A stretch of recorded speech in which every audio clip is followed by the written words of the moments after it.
All right. Make sure. Share my screen.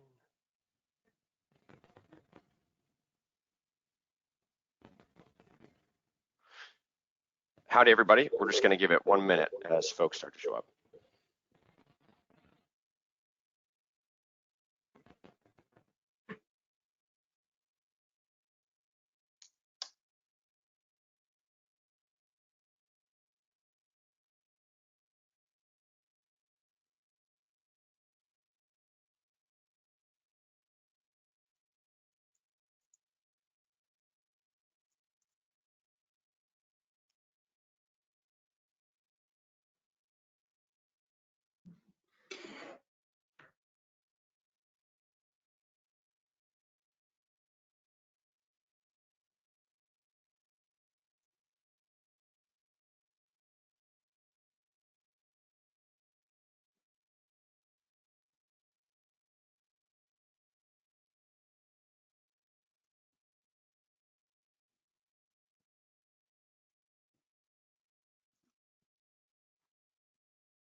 All right, we got a couple folks trickling in here. We're just going to give it 1 more minute.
All right, let's go ahead and get started. So it looks like we actually have a pretty intimate group today. We had about 16 folks signed up from a total of about 8 or 9 utilities. And right now it looks like we only have a couple here. So what I'm gonna do is actually pivot here per the suggestions of our panelists. And since it's a small group here, and originally we were sort of thinking about making this a broader topic around asset management, grant funding, I want to make sure that this is valuable time. So right now it looks like we have from the representation of the utility side, we basically have Jason and Tony here. So what I wanted to do, just since it's such an intimate crowd here, rather than maybe me asking the questions, Jason, I'm gonna unmute you, and Tony, I'm gonna unmute you as well. And what I think would be most helpful is, for the purposes of this discussion, I wanted to make this an opportunity for you guys to understand more about grant funding initiatives and really how you go about accessing grant funding in the state of New Hampshire for the purposes of managing your infrastructure. Whatever stage of the journey you're on, whether that has to do with procuring software or just putting together an asset management plan, making capital upgrades, whatever those things are. So I'll chime in with a few questions, but I'm gonna unmute Jason, unmute Tony, and say hi to you guys. And let's see.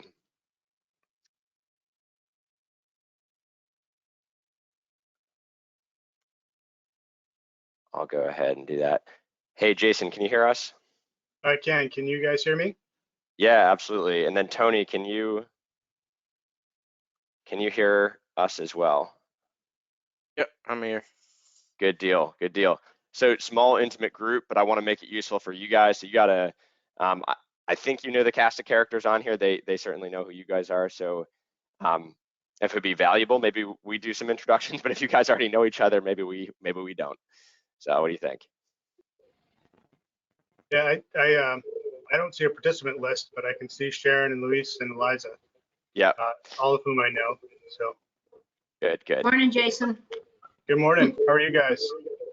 Good. Morning, Tony. Morning. Good. And we also got Michael Carl just joined on the line as well. So again, guys, let's make this, rather than me asking generic, I was going to ask a lot of questions that were sort of generic to folks who are just getting started, but it sounds like you guys are pretty well underway on your journey, and I want to make this useful for you guys. So what would be most helpful for you guys to get out of this session? I want to make this tangible and relevant for you guys. I guess I'll go first. We're underway, as you said, in our asset management program. Luis was just up here. Luis and Eliza were just up here last week for a level of service discussion on our water side. We've kind of already done that stuff on the wastewater side. We've got our assets sort of categorized and all that stuff on the wastewater side. We're working toward that right now on the water side. So for us, our next step is really going to be some sort of CMMS software to try and tie all that stuff together. And that's sort of what I was most interested in from a funding standpoint. Luis had mentioned that there's some changes in the way the asset management grant is going to be working for the state, some beneficial changes, so that the values are going to increase. And really, I was just kind of here to listen and understand that better. Good. Michael and Tony, how about you guys? I'll make sure to orient the conversation from here, but I want to hear from, make sure we get to your topics as well.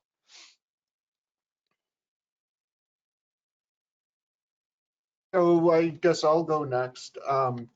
So far, we've worked on our horizontal assets as far as throughout the town. We're now looking to bring in some of our, we've done our vertical assets. Now we're looking at our horizontal assets.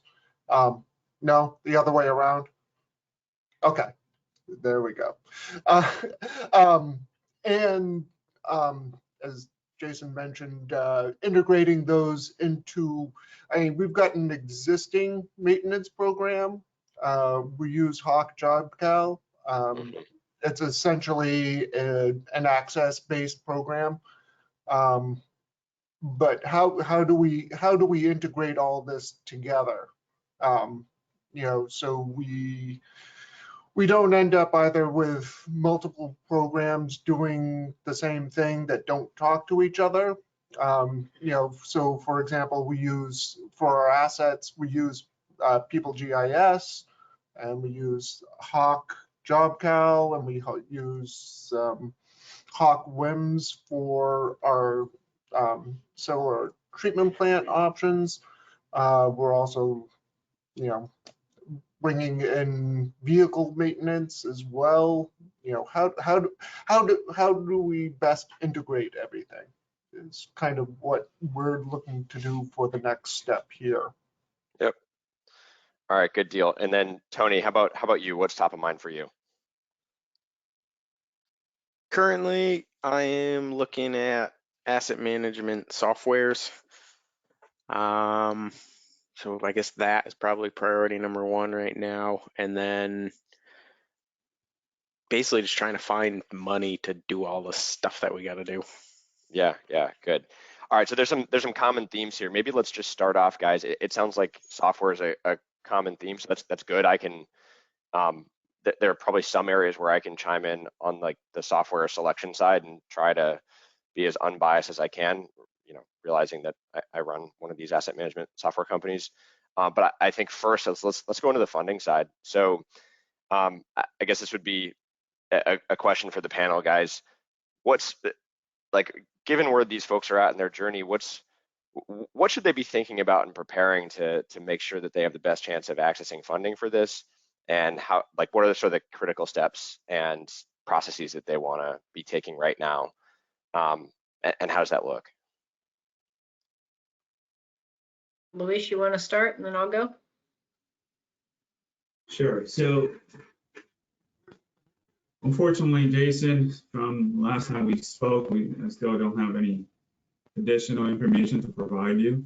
Currently our funding programs are a little bit on a freeze because we're trying to figure out how the ARPA money is going to impact all of these programs. We know for certain that the amounts are going to change and it's going to be increased. We don't have the final details of what that's going to look like and when it's going to become available. The latest that I was told was we should be having a final decision on this mid-October. So that's as much as I could give you as far as dates. Hopefully, as soon as we're trying to do our best right now behind the scenes to get everything not finalized, but close to final. So whenever we do get a final word on amounts and timeframes, we could just push that out as soon as possible. I'm hoping that we will still have our annual rollout of our program. We typically, it's due in second week in December. That's what I'm looking for still, probably in the second week of December, to have applications out. And so I guess that's as much as I could say right now in regards to my grant program for the asset management. Luis, can I put with a quick question? Yeah. So as it relates to CMMS software, I know that you guys want to make sure that we're not just buying something because there's free money on the table, that we're actually using it, that it works for us, all that stuff. So I know with some of the other planning grants and some of the other stuff that happens in other parts of DES, they make you do some sort of a QBS process or something like that. For CMMS software, is that going to be something that you're thinking the state will require so that they're just not going out and saying, oh, that one looks good? And they're actually going through and finding this software that works best for them? Yeah, so in the drinking water, and I'll speak to the drinking water because wastewater does have a situation that you have to go through that process, but the drinking water we don't. And what I like to say to that, the reason why I still haven't gone to that length of is that my belief is that even when you go through that process, the chance of them not using it is still there. It's really about making sure that whatever you guys decide, you guys are communicating with us and trying to show us how is it going to be implemented within the everyday routines that you guys have created, and making a change in the culture of your organization. So while I think there's some benefits of going through that process, there's no certainty that it's still going to be utilized. So that's my take on that. Okay, I think that makes sense. I know that this is so new for so many people that we just went through a financial software changeover 2.5 years ago. And that's huge. That's a $100,000 purchase. And please don't take offense to this, Dan. I mean, I know your job is to try and sell your software, but everybody's job is to try and sell their software. And we work through 4 or 5 different financial software companies, and every one of them promised they could do exactly what we needed to do, and it was this and it was that, and it was only through kind of our own due diligence that we were able to figure out, all right, well, this one does this a little better, this one does that a little better, what's the right fit for us. So that's all. I think that something like that, some sort of process guidance could be helpful for people, because that might reduce the potential that they're not going to use it in the future. Yeah, guys, actually, I'm if I could, I'll weigh in on again, I totally understand the biases I have, but what I can say is I've seen a lot of implementations of asset management software, and I've seen ones that go well, and I see ones that don't. So I'll speak what I think are some of like the critical success factors, which again I think should be sort of product agnostic. Like I think and by the way, implementations that don't go well are equally as bad for us as not ever doing the deal in the first place. So I do think it's important to demonstrate readiness. I think the few things that come to mind as far as when I see critical success factors, one is that you have the end state in mind. That is like, what are the outputs or the insights that you must derive? Don't start even looking at the software products and look at what dashboards they have. Think about the insights that are most critical to your business. The questions that you guys most frequently get asked that you don't have answers to. Like, what assets am I spending more money on maintaining than I would spend on replacing? What assets are in the worst condition with the highest consequence of failure across these three different asset types that matter to us? I think like really having the questions ironed out and saying these are the musts and these are the nice to haves is probably the first thing.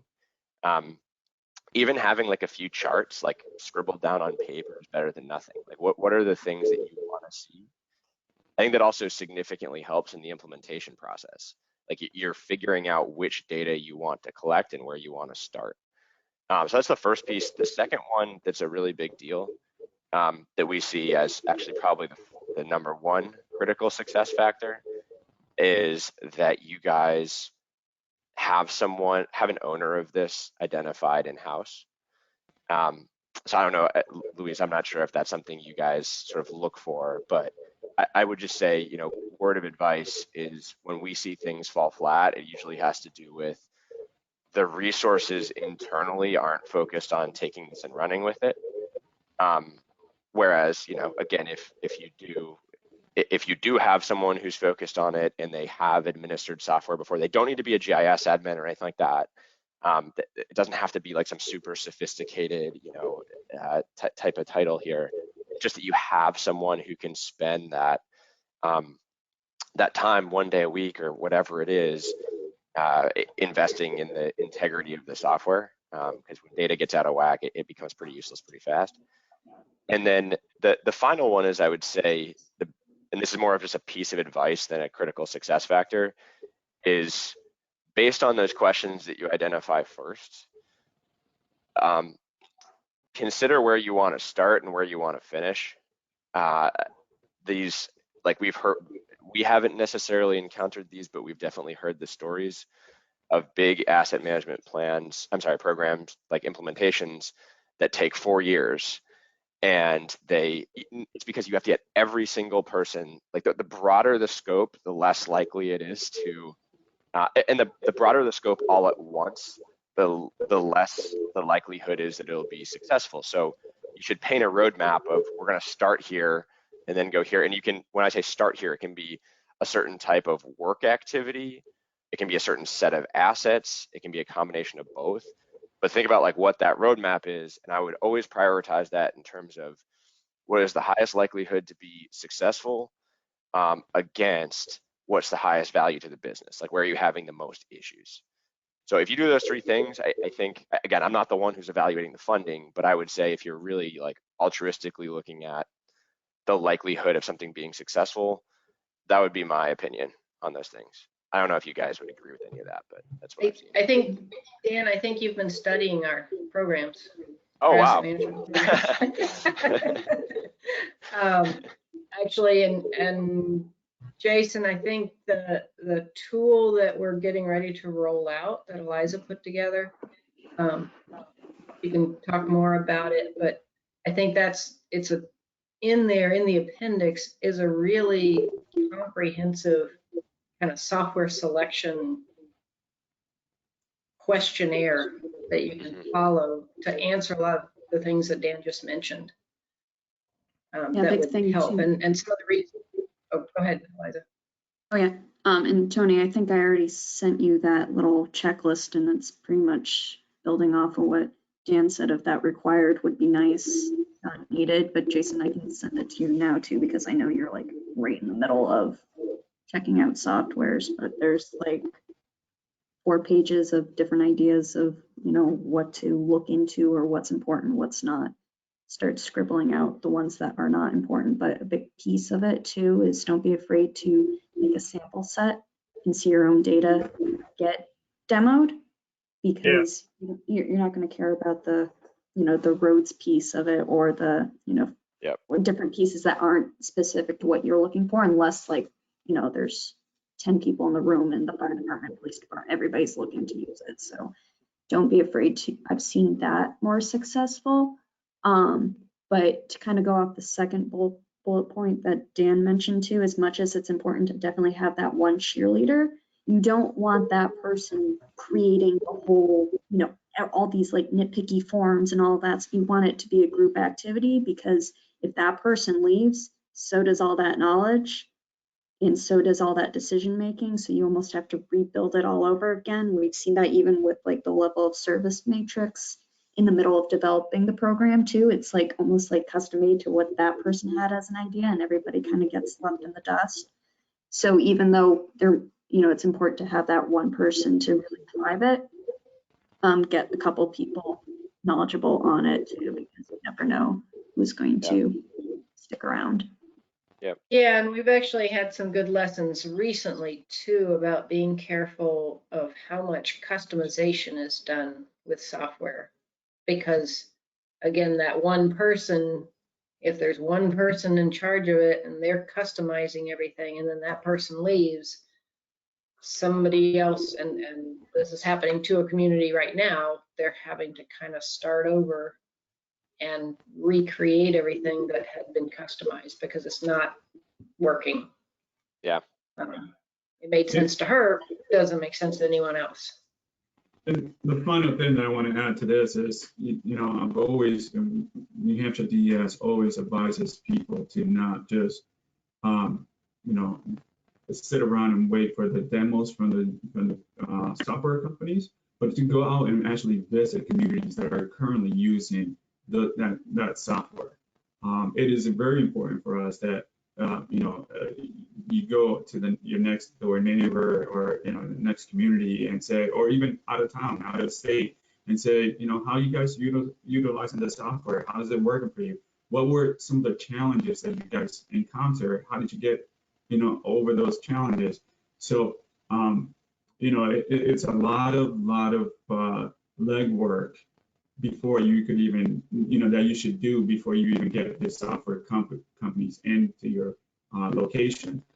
Eliza talked about, you know, putting some package data, you know, sample data together. You know, doing some of the, if you could do some of the legwork on trying to minimize, or not minimize, but kind of come up with the top 5-10 companies that you would like to see based on your criteria, based on what you're looking for them to do. So you know, there's a lot of preparation that I said should happen prior to even inviting somebody to come into your facility to do a demo. And that's what we always tell people to do. Yep. And that's Mike. I would highly recommend you reach out to Curtis Slayton in Seabrook. and talk to them about what they're doing with People GIS with their vertical assets. Sorry, Dan. No, it's okay. On the funding side, for Louise talked about drinking water funding. Wastewater is a little bit different.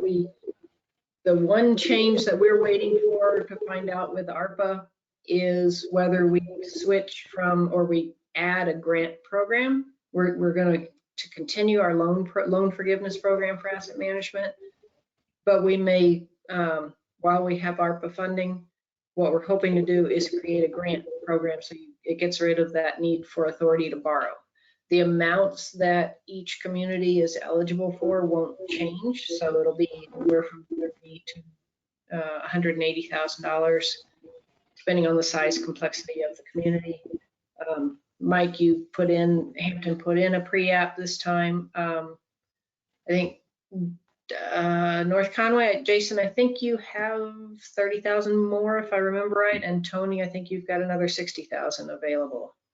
I think but I've got to, don't hold me to those, I'll have to confirm. I didn't know we had any more available. I thought we were all out. I thought that. That was the weird one, Sharon, of like, because it was before any of the programs started or something, right? They already got into it. Yeah, Tony, I know Tony's got more available, and Jason, I'll check on yours. Okay. And let you know. We're thinking about just adding another random pump station so that we get to 10 and we can be eligible. Oh, well, maybe that's what it was. You do still have stormwater, but that's the town, not the precinct, since you don't deal with the roads. So Sharon, so you're saying they're not going to be, so the fact that there's going to be more funds out of ARPA doesn't change the fact that these communities could qualify for more money? Right, the funding will stay the same, at least for now. What will change is anyone that put in a pre-app for 2021 will get funding for that pre-app, but they'll have a deadline to submit it. This is if we go with the grant program, if the ARPA funding comes through. There'll be a cutoff before we open it up to any other communities that have not come in yet. So by spring, we'll be opening up additional funding. Still finalizing those details and waiting for the final word and final amounts of money. But the amount of funding per community right now is staying the same. So basically, if you want money, come to the drinking water. We'll get you money. No. Jason. Come to everybody. But we also have something else to think about. We've got the planning loan forgiveness program that may also go to a grant program. We don't know yet. That's 75,000. So, which further developing your asset management program can qualify for that planning funding all the way through preliminary design. So if the funding we have available under asset management doesn't cover condition assessment on all of your assets and you really want to dig in there, the planning can be used for that.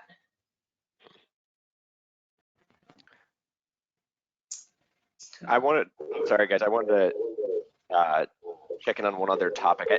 Michael, was it you who asked? This is maybe a quick question answer here. Earlier, you asked about like the common software stack. Like how does this all fit together? Was that you, Michael, or was that Tony or Jason? I'm sorry if I didn't write down the name of whoever asked that question. So I mean, one of the things that we're facing is we have existing software. Yep. And how do we either integrate or how do we bring in the data? I've got data going back to 2011. Historical data on a lot of these things, and we're how do we do that within the existing framework? And Yeah. that's probably a more specific question to our software provider. Well, yes, I can speak to that high level. And again, I will speak to this agnostic to software providers. One is let me just speak to what I see as the most common like software stack that we see, not names of companies, just the jobs to be done. And then I have some thoughts on how to migrate, like the historical data question. I would break that into asset data versus work data. But so most commonly, we're seeing that a utility will have basically, well, certainly like the common integrations and ecosystem that we see. Let's start at really like the customer level. So we typically see a CIS, so some sort of way to get in touch with the customer and communicate with households and businesses. That's very common. Often it's associated with a billing software. Everyone has billing. And then sort of working our way down, typically one source of truth, ideally across vertical and horizontal assets, although sometimes you see that split into two different systems that are the source of truth on work. I generally would say best practice would be to have one system that is the source of truth for the field that accomplishes basically your inspections and your work orders, which also accommodates data being inputted from, or like integration with your billing system to make sure that the loop is closed on any sort of like customer related issue or billing adjudication issue. You have your GIS integrated with a work platform, and then you also let's see, what else would you have? Yeah, like I guess you want those two, and then SCADA, like any sort of machine or what have you data that needs to be actioned. That data should all be coming in and be leveraged in a single source of truth. We've seen a lot of fragmentation. We see basically two sets of fragmentation. One is you see, for better or worse, you have some systems that are used for vertical and some for your linear assets. I don't necessarily see a reason why that has to be the case. And then secondly, we see sometimes utilities have one software for data collection, data management, and another for work orders. Again, no need for that fragmentation. So you can often have up to 4 systems to accomplish one task. That's how I see it. Like work is work. And so that's like, I would say in terms of the ecosystem of the source of truth on work, it could be 1 or up to 4 platforms. You mentioned Hawk WIMS. We see Hawk WIMS all the time. That's usually capturing data from whatever your data management system is from the field, and is Hawk WIMS is its bread and butter is getting information submitted to the regulator. So that often works pretty cleanly as a way to take that data and push it up to the regulator. That's like, if I were to say in a nutshell, that's like the most common set of software stack that we see. I would just generally comment on asset data is a lot easier if you're like changing platforms or what have you, or you're looking to just simply integrate data from other platforms. Asset data is a lot more straightforward than work history. So that's a general comment. I won't get into a lot of the details on that, but yeah, like I would just say is you often want to think about, at times, work history, depending on how you've done it in the past, can be your messiest sort of conversion exercise, whereas your asset data is usually pretty clean, depending on how that's. Typically, asset data is a bit more mature than work data. So you should always think about that's not a very big hill to climb, but sometimes depending on how you're doing it, the work data can be harder. So hopefully that's helpful. Again, like happy to go more deep on that, but I just wanted to comment briefly on like what we're seeing most commonly. So Mike, to follow what Dan said, we get asked this question frequently. Which way should we go? Should we just abandon what we had because it was not working, it was not working properly? Or do we just put Band-Aids and make it work? And, you know, I always hesitate when I'm answering this question because the answer lies in between. You could go either way. You know, it all depends on, you know, the capabilities of your current softwares and, you know, is the software able to expand and how much is it going to cost you to expand it, right? In order to get to achieve what you want to get done. You know, I was hoping Penachuk would be in the call today because they're a perfect example for spending a lot of money on a software that they had in place and to making it work. And then, you know, I heard through the grapevines that they actually abandoned that whole idea after a year and a half, 2 years of working to try to make it work. They abandoned it and went in a different direction. So it's one of those things where it could cost you a lot of money to try to make your current software work because you think that's the best idea. And typically I personally would tell you that that's option one, is to look at what you have in place and can you actually make it work for you. And that's for the simple reasons of, you know, your organization is already familiar with that product, with the way it looks, so you don't have to sell it too hard to people. But if it's not working properly for you, maybe, you know, trying to sell them with something that's not working already, it's even harder.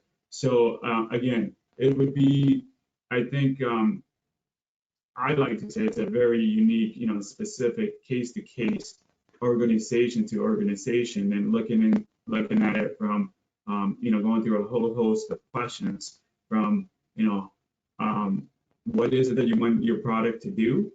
Where do you know, having that whole vision and the mission of your organization, and see where we could meet. If we could meet in the middle, that's great. If not, maybe the best thing is for you to kind of throw it aside and say, let's start new. Because even with, like Dan was saying, looking at the data, if what you've been collecting, what it's been produced by this software is completely junk, then, you know, bringing in a new software and trying to bring that old data or trying to reorganize the data to make it work to do what you want, maybe it's going to cost you a lot more. So it's just, you know, there's sometimes that it's better to just say, let's cut ties here and start brand new.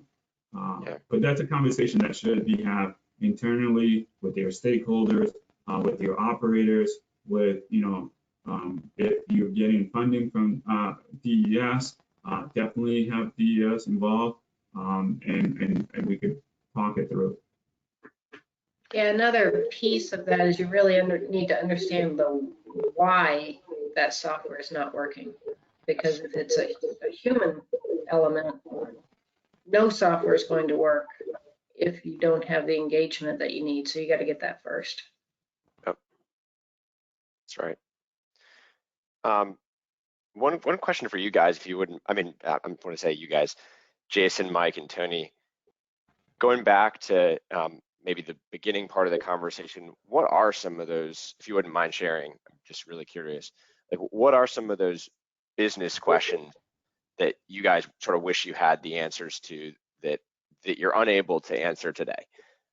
Like some of those examples I was giving, you know, which ones of my assets are costing me more to maintain than it would be to replace, or something like that. Like what are the ones that come up most often for you guys that you're like, man, I wish I had an answer, and that's why I want to go get a software?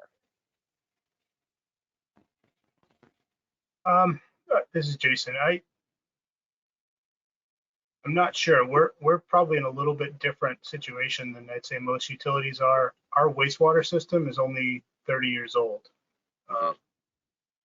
Well, 24 years old.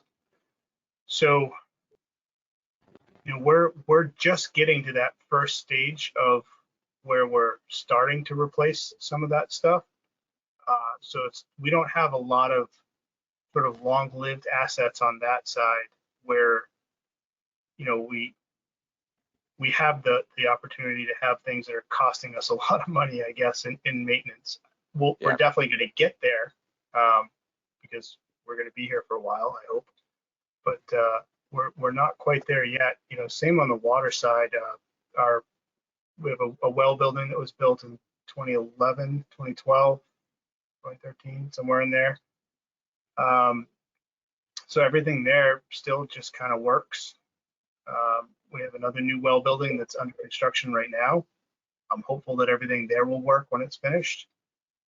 We've done a lot of distribution system renewal over the last 20 something years. So as far as like that kind of stuff, really for me, I guess from the business side of stuff, it's more of we have to shift from a construction mindset to a maintenance mindset. So it's having a tool that allows our guys who are used to always building, get them to help them transition to maintaining. Because we haven't, like I said, we've been building for the last 30 plus years, really just nonstop. So now it's time to kind of shift that focus. And I guess it's more of an HR issue, right, or a personnel issue than it is a financial issue. It's changing that mindset and helping people make that transition. So I think you are one of the few cases in New Hampshire that are, that you could truly say that you're in a proactive approach right now, right? Where a lot of communities in New Hampshire, they're very reactive. They're still trying to figure out how to catch up from years and years of kicking the can down the road. You guys are very fortunate to be where you guys are, but I really appreciate where you are right now and the fact that you're trying to, go and look beyond what's in front of you right now. So I think the answer to that question, I think you are where you are in the process right now of doing the right thing, which is finding a CMMS software, which is what's going to tell you, how much time needs to be invested into specific assets, and then which it will tell you how much money you are investing into those particular assets, and what to do, how to manage those assets, how to, what decisions do I need to make going forward, to and having the data to make those decisions, so that you can present to your commissioners and say, okay, this is where we are. How do you want me to go about this? So I think that eventually we would love for everyone to get to that point in New Hampshire of having data to provide to their decision makers, so they could really make sound decisions based on the condition of the assets, not on just gut feelings. So it definitely, but I think there's going to be some, and you started the process already. From the inventory side of things, there is always a process to get to that CMMS software, and I know I do it, and Sharon does it all the time. Is we always advise people, you can't rush right into the CMMS or the software. That you have to go through the process, and you have to do a lot of legwork first, where you have to ask yourself the why, and go through the why and the how, and then what can we do about the situation that we find ourselves in. So I think you're going about it the right way, and I give you a lot of credit. Yeah, I agree. I think you're a couple other things that as you were saying that, a couple business questions that came to mind that we often hear there would be, how do we make sure, like, how do we prove that we're doing the right work at the right time for the right reason, which is among the work that I could do, I'm prioritizing it in such a way. So of the assets that are high consequence of failure and are in X, Y, or Z condition. Sounds like assets in very good condition. How are we showing that we are preventatively maintaining the assets that are in the highest consequence of failure category? Like that, how do we sort of prove to ourselves that we're not just doing like a rote schedule, but actually prioritizing our work in the right way?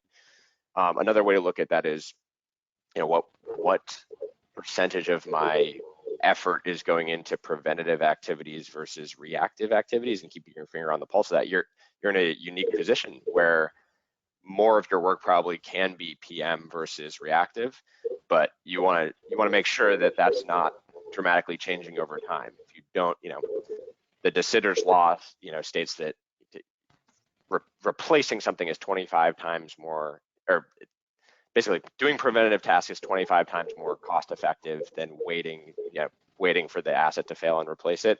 How are you making sure that you're getting enough of the right ratio of PMs to reactive maintenance activities?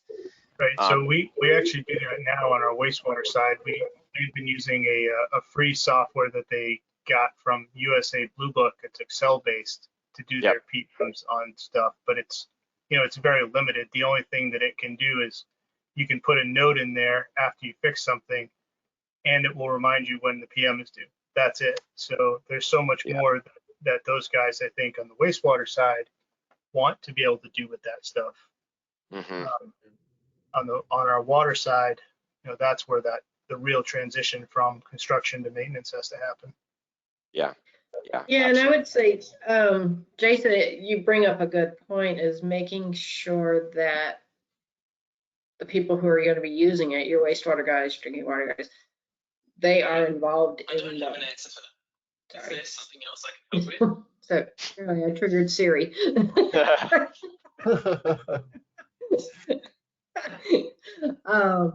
But making sure that they're involved in software selection and getting what they need. Yeah. So one of the other things that we're trying to do, we're kind of in a transition period ourselves with a large $11 million upgrade. We're bringing in all kinds of new equipment. And one of the things that I'm looking to do is a bit of predictive maintenance on top of just the preventative maintenance. So, and this ties into how to get the information in the right place. For example, I've got VFD information on amp draw versus flow on some of my pumps. How do I bring that in from SCADA into some kind of intermediary program or final program that tells me, that can take that, look at that and say, okay, my amp draw for the same flow keeps going up from month after month, and then trigger some kind of preventative maintenance thing to go look at that pump. You're either ragging up or you're wearing out or whatever, but that pump needs to be looked at. So can you tie that into some type of alarms as well on your SCADA? So yeah, I mean, it's a matter of, thinking about what we want to do long term with the data we're getting, what data actually needs to be tracked, and then how to integrate that data. I can turn that into an alarm on SCADA, but that doesn't necessarily integrate with my maintenance program, my Hawk job cal. So Mike, when you're talking more about the artificial intelligence and artificial intelligence of all things, so that's more technology based and computerized. So there's a bunch of different softwares out there that would help you to get there. It sounds like you have to the framework, the structure in place with the SCADA and all these other different components, and you're just looking for that software, that final piece to convert information points or whatever it is, data points into actions. So it's definitely more of the artificial intelligence that you're looking for. And I don't think a CMMS software will get you there. A lot of these AI packages do work on top of CMMS softwares, but I'm not aware of any that are standalone that would do, the CMMS software will give you what you're looking for in this case. Yeah, and that's how we get into the fragmentation of software and data is there's no one set of software, one suite of software that does everything you need it to. You need, Unfortunately, there's no silver bullet when it comes to software. Yeah, exactly. But I think what needs to happen, especially in your case, where it sounds like you do have a lot of data that is being collected, or at least available. If not being collected, it's available. It'd be great to have somebody that you work with, or a consultant that you work with, and have them come in and analyze your entire procedure and see if, bring in your SCADA guy, bring in your, whoever your electricians are, and kind of talk it all through, and, with your operations guy, and, or I shouldn't say just guy, your person, and just bring them all to the table and have a conversation, because it is when you do that you're actually going to realize that, oh yes, we already do this. We just need to tweak here, tweak there. By the way, there is this software out there that could help with that. But artificial intelligence and of all things is really becoming pretty popular in the water industry now. So if you want, you can reach out to me and we could talk a little bit more about that. Yeah, and that's kind of what we're doing with our integrator, because we're essentially redoing our whole. Redoing all. We've got the benefit of redoing all our PLCs and all of our whole new SCADA system, or a newer SCADA system based on our old SCADA system, where I can have the integrator bring in that information. Right now, I've got Hawk WIMS polling the SCADA system, and I can pull in some of that data. I can pull that data in through Hawk WIMS, but Hawk WIMS isn't necessarily a maintenance software. But I can kind of turn it into a maintenance software, but it doesn't. Yeah, so that's kind of where I'm at as far as trying to integrate things. I'm making what we have work, just imperfectly. But it could be more costly, right? Because you're spending a lot of time, your own time, trying to figure things out, which might not work. But at the same time, because you're doing this, you're not taking care of other things that you could be doing. So it's like a trickle down effect, and that's one of the things that we always talk to people about. Asset management is not about reducing the workload, because the workload is always going to be there. It's just how to be more efficient about how you put your resources, allocate your resources to the right place. So yeah, I hear you on there. Yeah, Mike, we can set up a meeting with you separately and really kind of dive into everything that's you've got moving forward, because you are going to be doing asset management. Kind of try to fit all the pieces together. Yeah, that'd be great. Tony, I didn't know if you had any other ones you wanted to ask, just, or sorry, answers to the question, which would be, what are the most common sort of business questions you want to answer that you can't answer today? Just want to make sure we got to you. I don't know. I don't really have an answer for that, honestly. Yeah.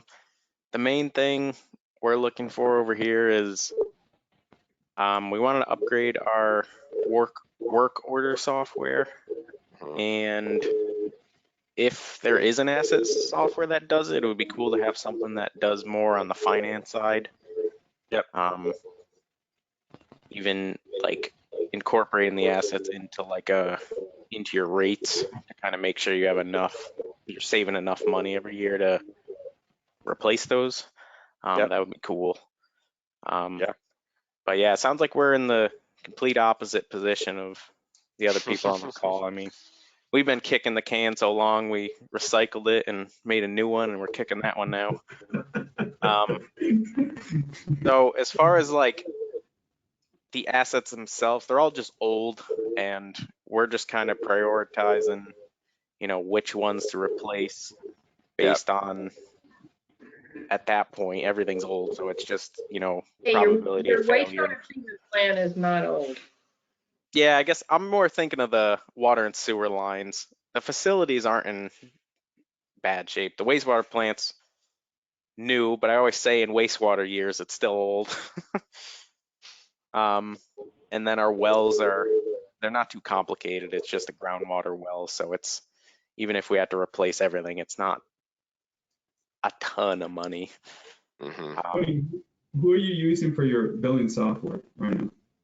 We have BMSI. Okay. BMSI, they have their own asset management CMMS software.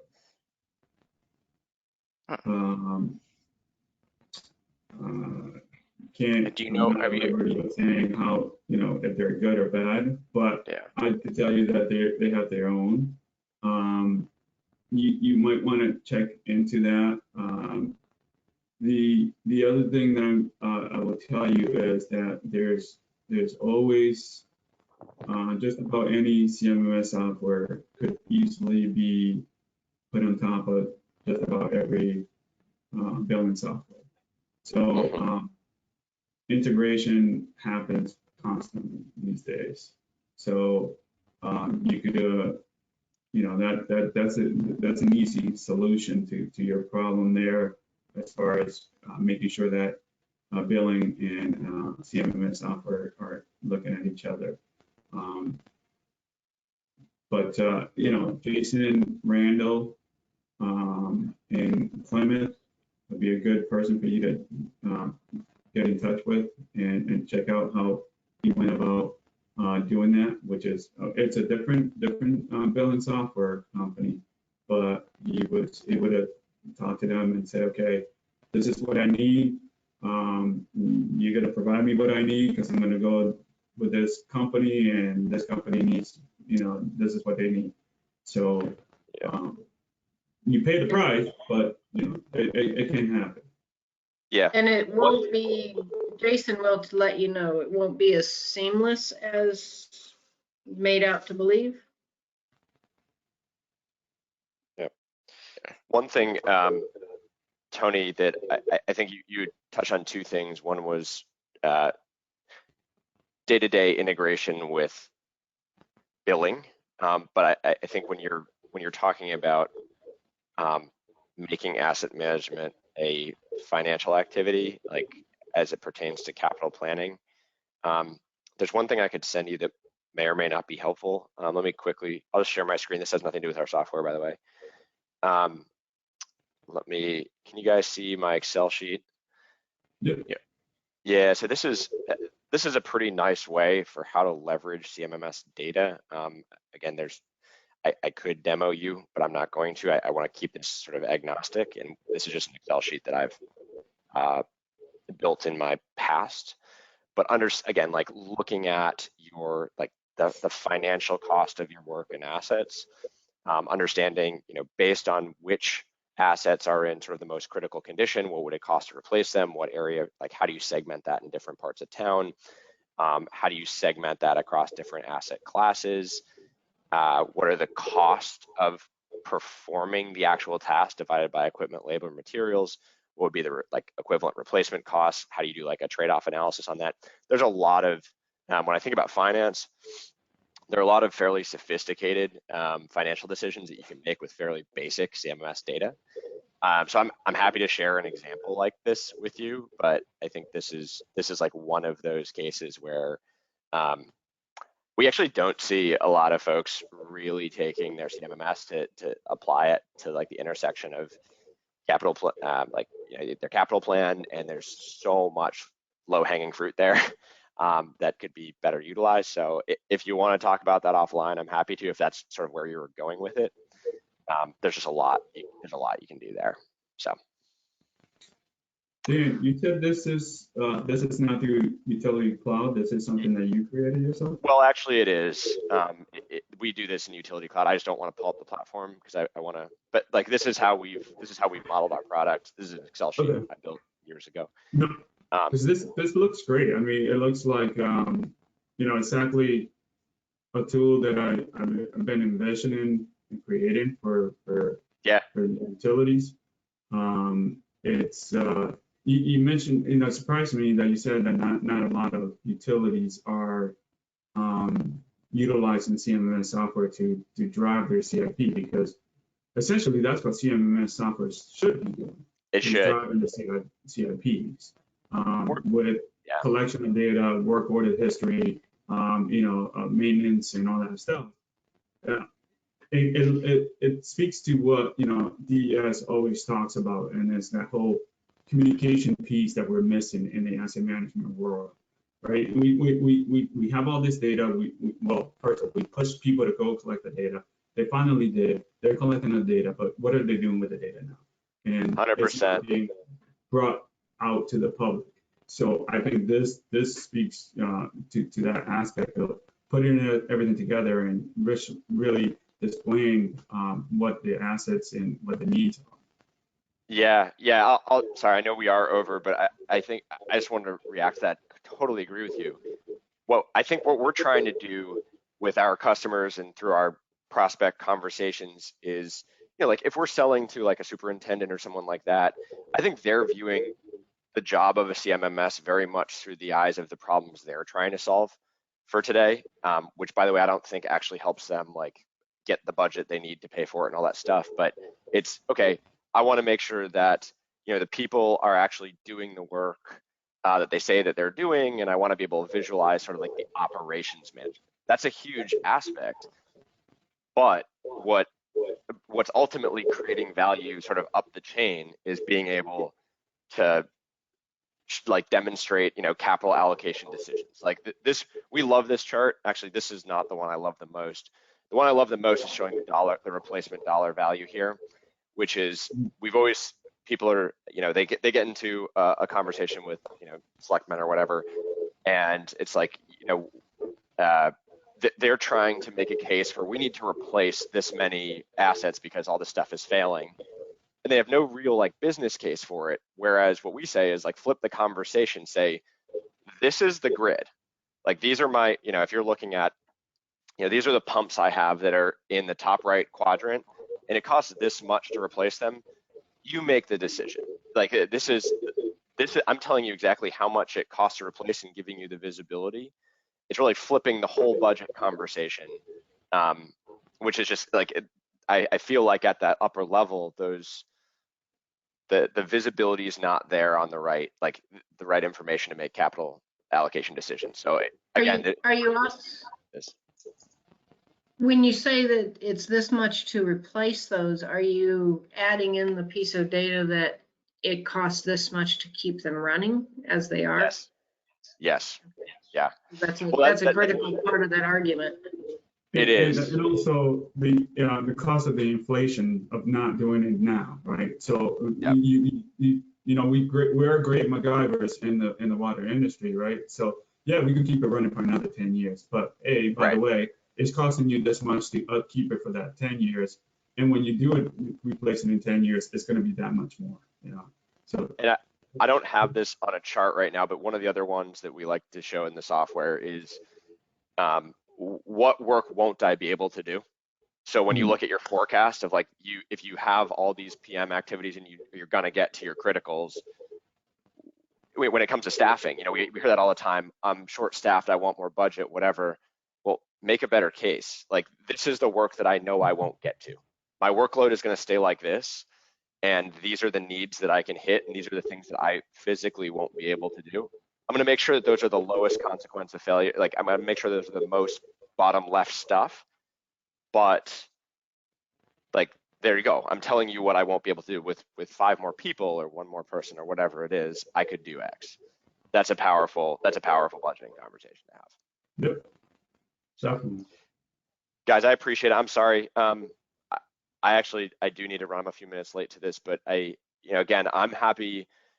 Jason, Mike, Tony, I'm happy to be a resource to you guys. Again, yes, I am trying to sell software, so I won't pretend that I'm not, but I can try and be helpful to you guys as altruistically as I can. And then, folks on the panel, Luis, Eliza, and Sharon, I really appreciate it. This was fun. I'm glad that we had this kind of intimate conversation. So just really appreciate all the help on this. No problem. No, this was great. This is a lot more in depth than I was expecting. So thank you all for pivoting and doing this for us. No, this was awesome. I'm glad it worked out this way. Appreciate it, guys. Have a great day. We'll talk soon. Thanks, John. Yep. Thanks.